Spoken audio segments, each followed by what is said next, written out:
So welcome guys to Professor's Opinion. And on this video, I want to talk about the global debt problem. So the current state of the debt market around the world and why I think it's a cancer that's going to eat up all the stagnant economies. And yeah, let's just get right to it. So first let's try to understand what when we talk about debt. I think people fail to understand how government debt and consumer debt is connected and business debt, right? So there's three kinds of debt. So you have the individual debt that consumers take using credit cards from banks, loans, and all that. And so which we call household debts as well, right? And then we have the government debt that the government takes to function their economy. And we have we call this the corporate debt, right? The business debt that businesses take to function as a business. So now you have three kinds of debt. And yeah, so these three debts are intertwined in a manner that can have ramifications if one of these debt industry collapses or goes under. Well, if I have to choose, if I have to predict, I think the business debt will be the first one to go under. And my reasoning, I mean, consumer debt, household debt is also a big deal, especially in Western countries. Middle income families, household debt is at record high.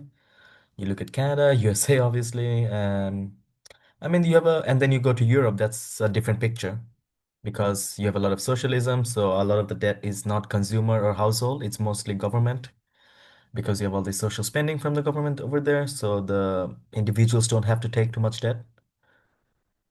And yeah, then you have a country like, for example, UK. This country is been bankrupt since World War II, and they're basically a pony for the USA, right? So, and then you go to, for example, the global south, the Eastern world, right? So you look at Middle East, very little debt among the consumers. The government, I mean, Saudi government has been racking up debt in the last few years, right? But other than that, I mean, the other Gulf states are they're okay. They haven't really racked up too much debt, uh, whether that's business, consumer, or government. Saudi is being a bit more aggressive because it's the biggest Muslim country in the region, so I kind of get it. They have to be a leader for the Muslim Gulf states. And now you go to Asia, so here it's a more interesting picture because, interestingly, and you can search this up, like you can Google this or use ChatGPT or whatever to find this out, which is that the middle income families in Asia are growing the fast. Their wealth is growing at the fastest rate among all middle income families around the world. So Asian countries actually have very little household debt compared to the Western counterparts. One reason is, like I said, the middle income families' wealth is growing very fast. And another reason is because debt is not very popular in Asian culture. It's a taboo for many Asian cultures. Taking debt, giving interest on debt, it's not Islamic. It doesn't follow the Sharia law, and so that's why you don't see debt being a big, like consumer household debt being a big issue in Asia. What ends up being a bigger issue in Asia is actually the business debt because, like I said, the culture is set up in a way that people don't like to take debt, too much debt in Asian countries. They're more conservative. They're not liberal, radical thinking like the Western counterparts. So what you end up is a system that is not uh, set up in a way to easily get debt, whether that's for business, government, or other means. And so this is why Asia becomes a bit tricky for the debt market because there's no systemic structured infrastructure for debt borrowing in most Asian countries. A lot of their governments end up borrowing money from IMF, global institutions, where there is structured a borrowing system. And the people who end up suffering are the businesses in Asian countries because they have to borrow money from the bank at pretty high interest rates. And they're also competing with the governments who are trying to borrow money from the banks.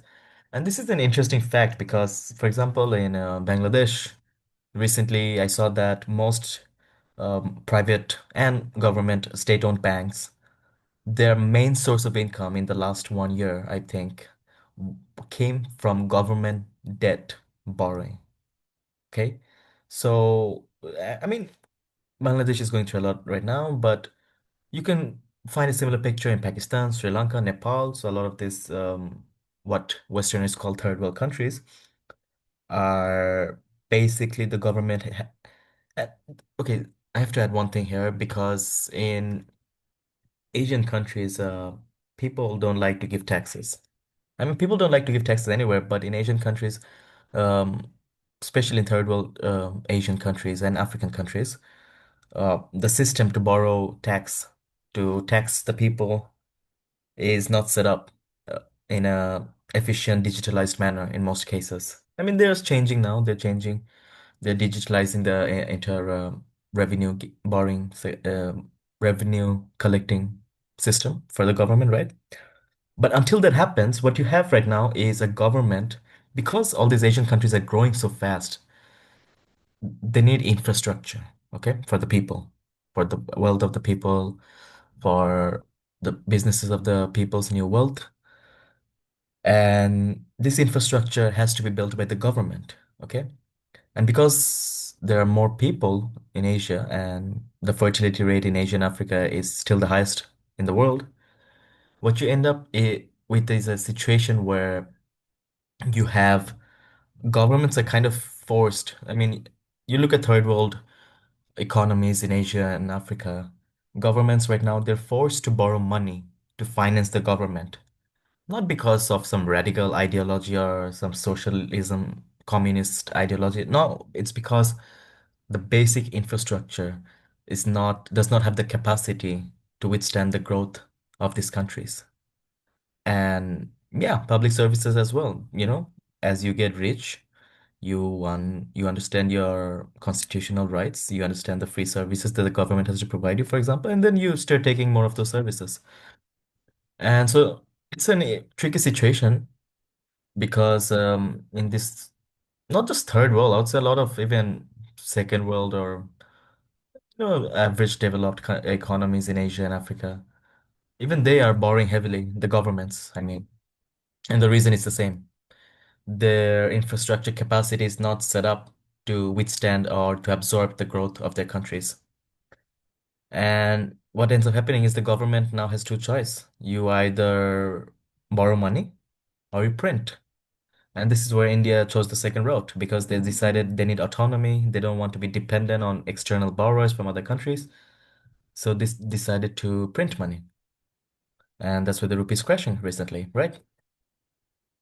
And so in Asia and Africa, you have a situation where the consumer debt market is still pretty small. I mean, it's increasing. People are, unemployment is rising. People are dipping into the savings to function day-to-day lives. So, I mean, yeah, it's increasing and all that, but the consumer debt, household debt, but it's nothing like in the Western countries, especially Canada and USA. The government debt is the one increasing the fastest in these Asian and African countries. And what ends up happening is the businesses in these countries in Asia and Africa are the ones suffering the most because the government is borrowing so much money from external and internal lenders. It's pushing up the interest rate. And that makes businesses struggle to borrow money, right? At high interest rate, that makes the businesses less economically feasible. And so the businesses are less likely to borrow at those high interest rates. So they're more likely to delay their projects, delay new hirings, which leads to even more unemployment.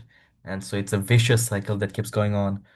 And yeah, that's basically what's been happening in the Asian and developing, at least third world, middle income, and modestly developed countries in Asia and Africa. And yeah, so now what does the future hold? I mean, for Western countries, it's a different picture because their growth is stagnant for the most part, right? If you look at Europe, UK, North America, I mean, Canada, USA, their growth is stagnant. It's 0.9 minus 1.1%. it's been stagnant for the last few years. And I'm looking at a Japan model, right? For these countries because Japan went sideways after beautiful GDP wealth growth in the 90s, right? And the reason was the same reason why these Western countries are going sideways right now because they printed, they borrowed heavily, they expanded the debt market to a size that overshadowed massively the real economy, if that makes sense, the stock market and the real economy. So when you have a debt market that's much bigger in size than the other financial markets like the stock market, the real economy, business markets, and all that, then you end up with a situation where basically uh, it's a game for the rich because only the rich can lend money, right? And yeah, so I think in the Western countries, my prediction is that wealth inequality will rise faster than any other in the rest of the world. And for my forecast for the rest of the world, well, I mean, Middle East is a bit different story because here you have UAE, Qatar. These are countries that are financially very well off. They're, but yeah, UAE is slowing down massively. I mean, the apartment market in UAE is still kind of hot, but it's been slowing down in the last few years. And the yeah, corporates are moving in their headquarters out of Dubai because Dubai is raising taxes. They're moving to Jeddah, to Riyadh, and yeah, to Doha, some of them.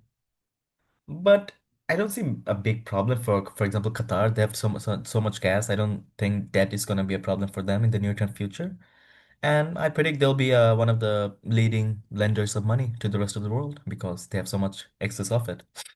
Saudi is a different story. They're going out of their way and punching above their weight in many cases to borrow massive sums of money on big sport projects, financial projects, and other buyouts of Western companies.